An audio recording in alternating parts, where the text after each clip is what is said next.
Привет, друзья! Как дела? My name is Fedor, and today we will have a great podcast where we talk about a person of the Russian, culture and a person who influenced Russia in general. So we're gonna have in this podcast, I want to have a segment where we highlight a person. Today we're gonna highlight a scientist Sakharov. But before we get there, let's talk about 10 words that I picked out for today. They're pretty good and they need to be talked about. And this segment of vocabulary is brought to you by, of course, Be Fluent. If you want to learn more vocabulary and practice it a bit easier, we have a vocabulary practice section for you so you can do it without having to create your own flashcards and things like that.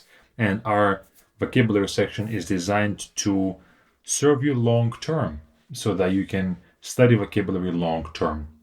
So, yeah, check it out with the first link in the bio and in the description to this podcast.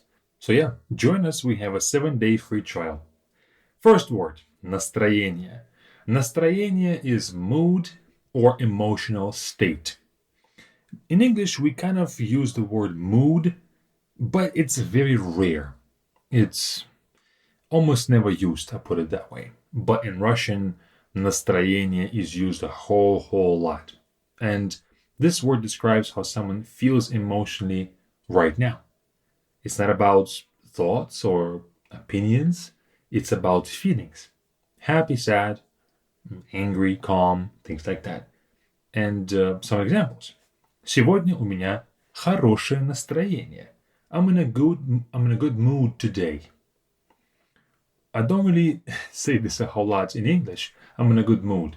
I feel good, you would say. But I feel good can be something like a biological feeling when maybe your stomach was hurting the other day, but now you feel good. But настроение is specifically for your emotions. Когда у человека плохое настроение, он может быть грубым. When someone is in a bad mood, they can be rude. So, когда у человека плохое настроение means when a person is in a bad mood. So, настроение is really like, weather inside of a person. Not really their feelings, biological feelings, but more so the mood, yeah. Зло, another word, next word, second word, зло. Zlo is evil, harm, and bad intention. Zlo. I would say that evil in English is like good and evil. And it's something that is more of like a general term. But zlo in Russian is a bit less of that. It's a bit less general. It's a bit more like I can talk about specific actions as zlo. So yeah. And just like in English, this word can be pretty heavy.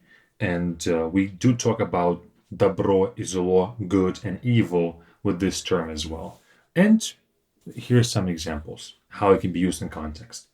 Он сделал это не со зла. He didn't do this out of malice. So we have this не со зла. Не, there's a space, со, space, зла. It's not all one word. Не со зла means out of malice. Again, since zlo is evil, he didn't do this out of evil intentions or bad intentions. And a bit more of a cartoon-ish or movies slogan. Зло должно быть побеждено. Evil must be defeated. So, yeah. Like that. Next is a word that comes from it, zloi. Now, zloi can be angry. Typically, it means angry. But it also can be mean and aggressive, zloi. Think of a person who is angered, who is on edge, as zloi person. Angry in English, when I think about angry, is a person who is like red in the face, yelling. But zloi doesn't have to be that. It can be quiet anger or quiet evil in the person. So, for example, мама сегодня злая. Не шути с ней. Mom is angry today. Don't joke with her. The way I can put this, the difference between angry and zloi, is that angry seems to be an emotion of like 5 to 30 minutes, while zloi can be a state for a day. You can be just mad and upset for a whole day. So yeah, zloi can be more of that.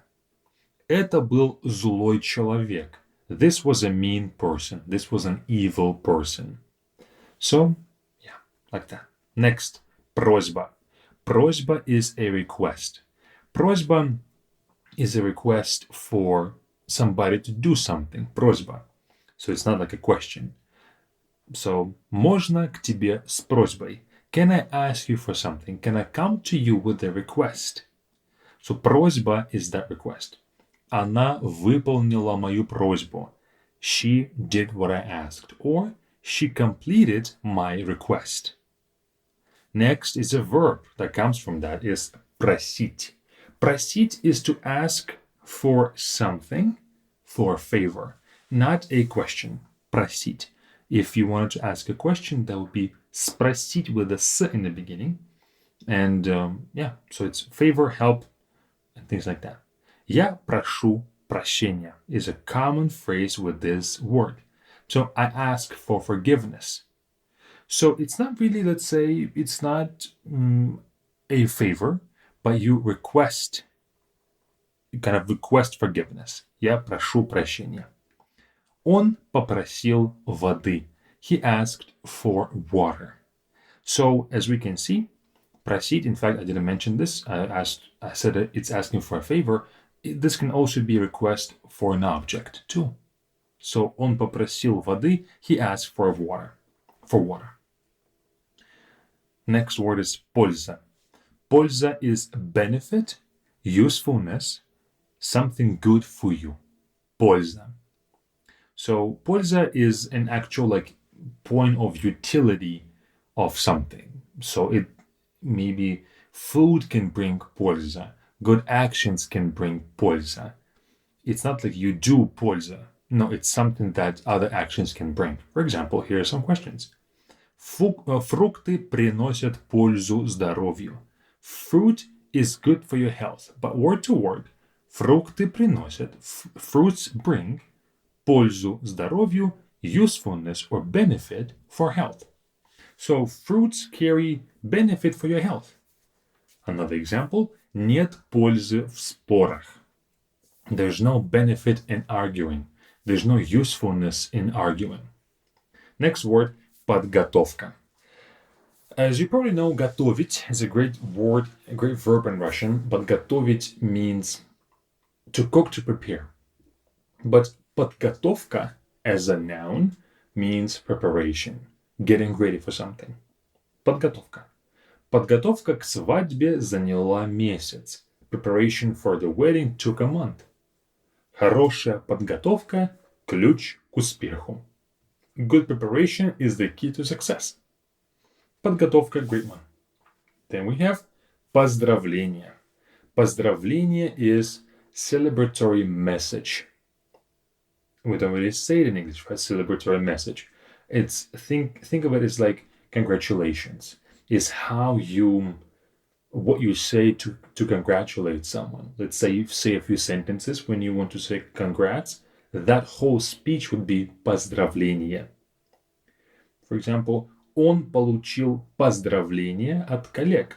He got congratulations from co-workers. So it can be поздравление when it's your birthday, when you've achieved something, when you got a raise, when you ran a marathon. It can be anything. Поздравление. Then we have a word that is very conversational, and it is разве. Разве means really in a question, when you express doubt or surprise. And it turns a statement into a question that shows doubt. So if you add it in a sentence like this, разве он ушел? Did he really leave? This разве он ушел? You thought he did not. You're expressing doubt, or you're surprised that you see that he's not here, so you say разве он ушел? So it's like that. When somebody says something that is contrary to what you think. Another question. Ты разве не видел? You didn't see. I thought you saw. But with this разве, I say, you didn't see it? Really? Because I thought that you did. Another verb, the last word for today is происходить. To happen or to take place. Происходить. Now this one is a very, very difficult one to feel and to immediately use in your Russian, because происходить in English typically is just replaced with is, going, or was. So it's a bit more bleak. It's easier to not see it. For example, что здесь происходит? What's going on here? Or what is happening here? Происшествие произошло ночью. The incident happened at night. You can say the incident happened at night, or the incident was at night. So it's a word that means a lot more in Russian compared to English, put it that way. So yeah, these are the 10 words. We have происходить, to happen, take place, разве, really, поздравление, congratulations, подготовка, preparation, польза, benefit, просить, to ask for something, просьба, a request, злой, angry, зло, evil or harm, and настроение is mood. Hope you will add these words to your vocabulary because they're very, very useful. And now let's move on to the listening part of today's podcast. I have a short paragraph of description of Sakharov. And I will read this, and then I'll ask you some questions about what you understood from this text. Here we go. Самым значительным событием биографии Андрея Сахарова, выдающегося советского физика, была работа над водородной бомбой. Именно он был одним из ее создателей, но, несмотря на это, Сахаров был противником войны. Он полагал, что появление сверхмощного вооружения у ведущих сверхдержав станет фактором, который предотвратит дальнейшие войны из-за их разрушительности. И, судя по всему, оказался прав. Созданную по его проекту первую термоядерную бомбу испытали 12 августа 1953 года. Okay. My question to you. When did Sakharov live and do his work? In what century? 19th century, 20th century, 21st century? The answer is 20th century. At the very end, the statement was созданную по его проекту термоядерную бомбу created.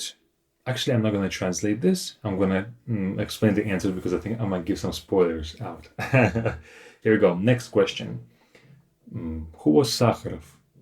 Was he a physicist, a chemist, or a person who studied biology?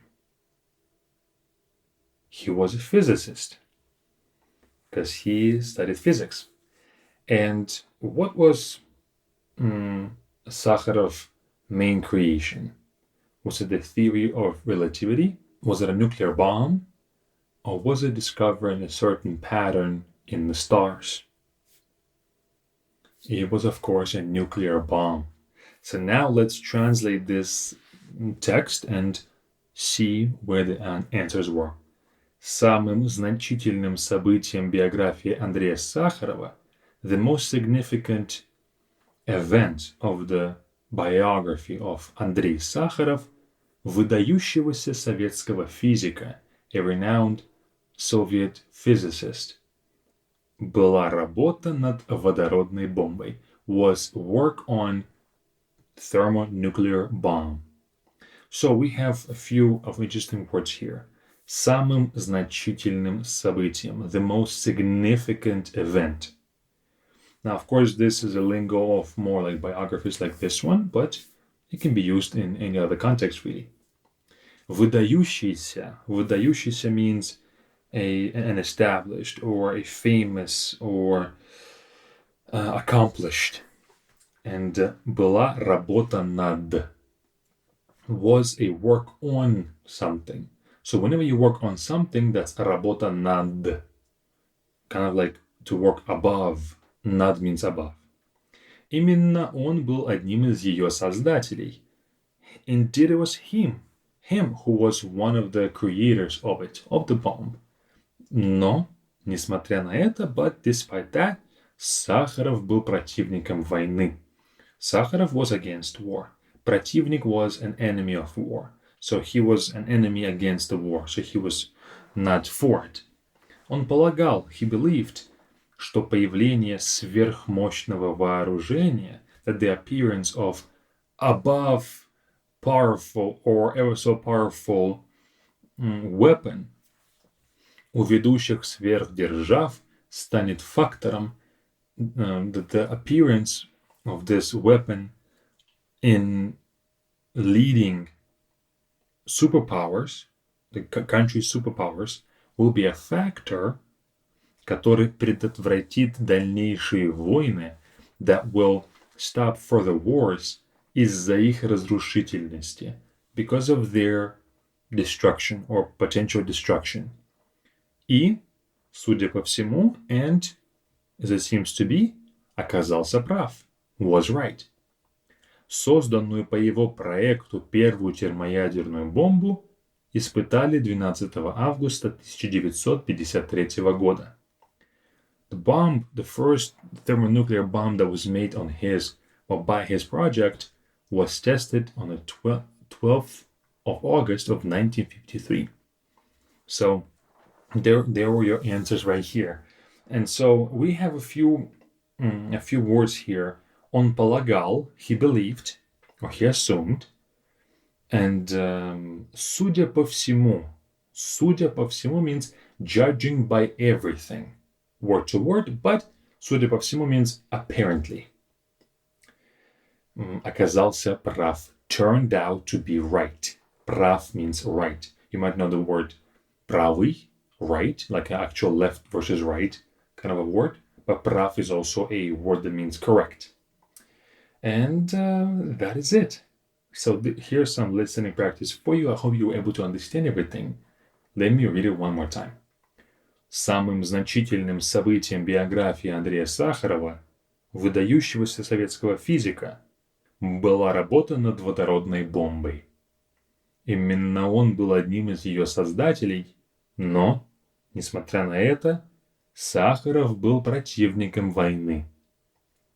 Он полагал, что появление сверхмощного вооружения у ведущих сверхдержав станет фактором, который предотвратит дальнейшие войны из-за их разрушительности. И, судя по всему, оказался прав.